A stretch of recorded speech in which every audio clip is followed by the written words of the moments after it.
Kannur Kottiyoor Palchuram boys town റോഡിൽ മണ്ണിടിച്ചിലുണ്ടായി. ചെകുത്താൻ തോടിന് സമീപമാണ് മണ്ണിടിച്ചിൽ. ഗതാഗതം തടസ്സപ്പെട്ടു. പാതയിലെ മണ്ണും കല്ലുകളും നീക്കം ചെയ്യാൻ ശ്രമം ഇപ്പോഴും തുടരുകയാണ്. അതിൻ്റെ ദൃശ്യങ്ങളാണ് ഇപ്പോൾ കാണുന്നത്. അരുൺ പൂപ്പറമ്പ കണ്ണൂരിൽ നിന്നും ടെലിഫോണിൽ ചേരുന്നു.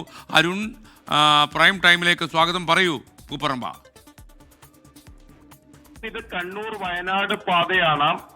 പാൽച്ചുരം കൊട്ടിയൂരിൽ നിന്ന് അതോടൊപ്പം തന്നെ ബോയ്സ് ടൗൺ റോഡ് വരെയുള്ള കണ്ണൂർ വയനാട് ജില്ലകളെ ബന്ധിപ്പിക്കുന്ന പാതയാണ്. അതിൽ ചെകുത്താൻ തോടിന് സമീപമാണ് ഈ പാൽച്ചുരത്തിൽ ഇപ്പോൾ ഈ മണ്ണിടിച്ചിലുണ്ടായിരിക്കുന്നത്. മണ്ണ് മാത്രമല്ല, വലിയ കല്ലുകളൊക്കെ ഈ റോഡിലേക്ക് പതിച്ചിട്ടുണ്ട്. വലിയ അപകടമാണ് ഒഴിവായത്. ആ സമയത്ത് അതിലൂടെ വാഹനങ്ങൾ കടന്നു പോകുന്നുണ്ടായിരുന്നില്ല. അതുകൊണ്ടാണ് ഈ അപകടം ഒഴിവായത്. പൂർണ്ണമായും ഈ പാതയിൽ ഇപ്പോൾ ഗതാഗതം തടസ്സപ്പെട്ടിട്ടുണ്ട്. ഒരു വാഹനങ്ങളെയും ഇരുവശങ്ങളിൽ നിന്നുമായി ഇപ്പോൾ പോലീസ് കടത്തിവിടുന്നില്ല. ഈ മണ്ണും കല്ലുകളും നീക്കം ചെയ്യുന്നതിന് വേണ്ടിയിട്ടുള്ള ശ്രമങ്ങൾ ഇപ്പോൾ ആരംഭിച്ചിട്ടുണ്ട്. JCB ഉൾപ്പെടെ അവിടെ എത്തിച്ച് ഇത് നീക്കം ചെയ്യുന്നതിന് വേണ്ടിയിട്ടുള്ള ശ്രമങ്ങളാണ് നടക്കുന്നത്. അവിടെ ഇന്ന് ഉച്ചയ്ക്ക് ശേഷവും ശക്തമായ മഴ പെയ്തിരുന്നു.